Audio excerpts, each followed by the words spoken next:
5%, turns it into an empire with a power plant of electricity and water that is maintained in a country. That's a church, and they have never borrowed a kobo. Then a president is given a nation, which that church is part of that nation, and the president of that nation constantly collect loans. Something is wrong somewhere. How do you explain that people like Pastor Adeboye, who have gone up, they have opened their own nation in a nation? They are running water, running electricity that does not go off even once. They feed at least 12 million persons per year in a convention, and they have not borrowed. You hear they say they have not borrowed one kobo anywhere on earth. Where did these people get their own initiative to stay in that same Nigeria, start up those little churches and turn them into enterprises and empires that they did not borrow money? Not that I have heard. I've traveled to Canaan land. They have a power plant that electricity does not fail, water does not fail, and you hear people say we have not borrowed a dime from anybody, dead or alive. How do you explain an individual takes a little congregation, turns into an enterprise, which that church is just a little quarter of that nation? Then an entire nation with resources and its tax and its human resources are kept in the hand of an individual, and you tell me that we must borrow? Something is wrong somewhere. How much money does that Bishop Oyedepo have as compared to the Cameroon nation? How many persons pay tax to him? How many persons are submitted under him as compared to what are submitted in this country? With all the human resource, the financial resource, the opportunities we have, we say we must still take loan. Something is not balanced somewhere. And these guys don't borrow money from anywhere in the world.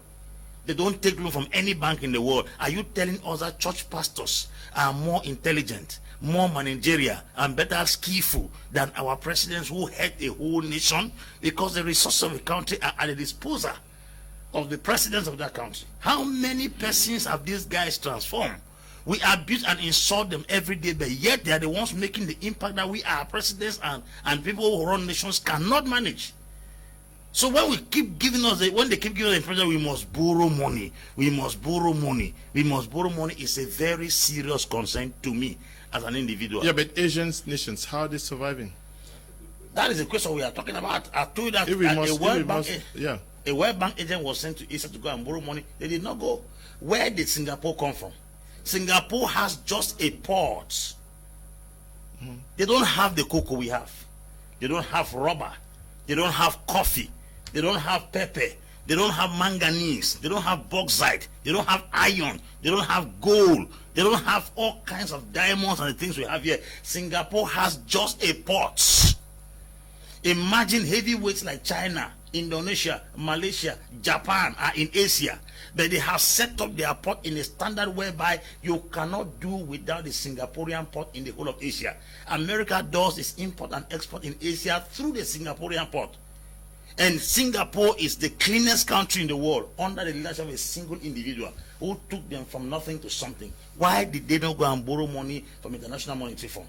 Malaysia got only palm nuts. They came and collected the seeds in Nigeria in 1944. They collected seeds in Cameroon, collected in Nigeria. They have got to plant those palm nuts back in Malaysia. Malaysia is taking those